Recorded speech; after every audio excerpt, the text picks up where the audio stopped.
اینجا کافه بین دو دیوار است، جایی میان شلوغی شهر و سکوت آدم‌هایی که فقط دنبال جایی برای نفس کشیدنند. فصل اول. شبی که لیان برای خودش نامه نوشت. آخرین مشتری همیشه آرامتر از بقیه میرفت. انگار نمیخواست سکوت کافه را ناگهانی به او تحویل بدهد. آن شب هم همینطور بود. مرد میان سالی که هر پنجشنبه عصر کنار پنجره می نشست. فنجان قهوه‌اش را تا آخرین جرعه نوشید. کتاب نیمه خوانده‌اش را بست. لبخند کوتاهی زد و گفت: شب بخیر لیان. لیان هم مثل همیشه لبخند زد. نه از آن لبخندهای تمرینی برای مشتری‌ها، بلکه از آن لبخندهای کوچکی که بیشتر شبیه خستگی پذیرفته شده‌اند. در را که بست، صدای زنگ کوچک بالای آن برای چند ثانیه در هوا ماند. بعد سکوت آمد. سکوتی که نه ترسناک بود نه غریب، فقط آشنا بود. مثل دوستی قدیمی که همیشه بعد از رفتن همه کنار آدم می نشیند. لیان صندلی ها را مرتب کرد. فنجان های باقی مانده را شست.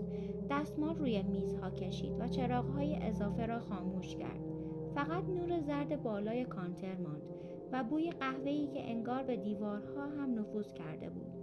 کافه بین دو ساختمان قدیمی گیر افتاده بود.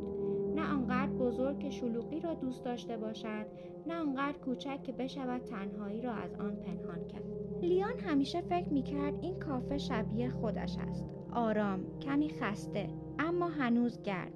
کیفش را از زیر کانتر برداشت، اما نرفت. نمی‌دانست چرا. فقط حس می‌کرد امشب چیزی درونش اصرار دارد که بماند. روی صندلی کنار پنجره نشست.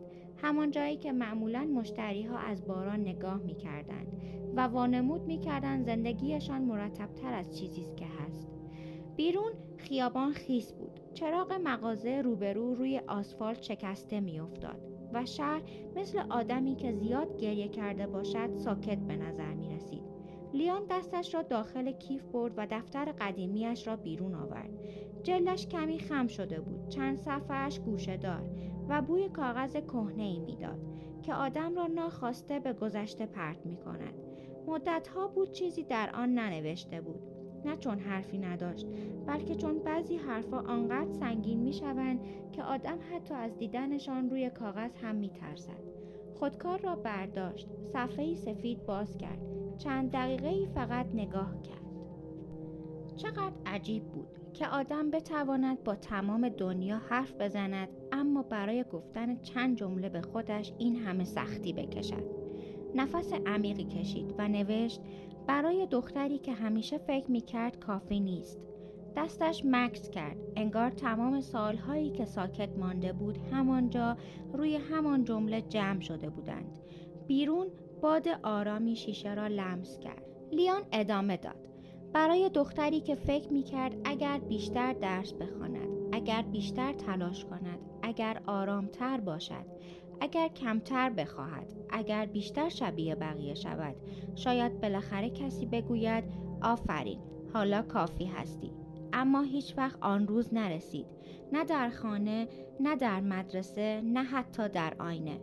یادته وقتی همه درباره دانشگاه حرف می‌زدند، درباره رتبه‌ها، مدرک‌ها، آینده‌هایی که باید شبیه افتخار می‌بودند و تو فقط خسته بودی، نه از درس، از اثبات کردن، از اینکه هر بار باید ثابت می‌کردی کمتر نیستی، از اینکه موفقیت برای دیگران همیشه چیزی بود که روی کاغذ نوشته می‌شد، نه چیزی که در قلب آدم آرام می‌گرفت. تو دانشگاه را تا جایی رفتی که دیگر روحت آنجا نفس نمی‌کشید. بعد رفتی سر کار، میان آدم‌ها، میان سلام‌ها، خداحافظی‌ها، لبخندهای واقعی یا مصنوعی و فهمیدی شاید زندگی جای دیگری پنهان شده باشد. شاید موفقیت در بلد بودن مهربانی باشد، در اینکه حواست باشد لحن صدایت زخم تازه‌ای روی دل کسی نگذارد، در اینکه کسی بعد از حرف زدن با تو سبکتر نفس بکشد، در اینکه آدم‌ها دوست داشته باشند کنارت بمونند و فهمیدی این کار از گرفتن خیلی از مدرک‌ها سخت‌تر است، چون باید هر روز خودت را از نو بسازی، هر روز، هر بار، هر گفتگو. لیان مکث کرد. چشمهایش روی جمله آخر ماند. بعضی حقیقت‌ها فقط وقتی نوشته می‌شوند واقعی به نظر می‌رسند. او سرش را بالا آورد. کافه هنوز ساکت بود، اما دیگر آن سکوت خالی نبود.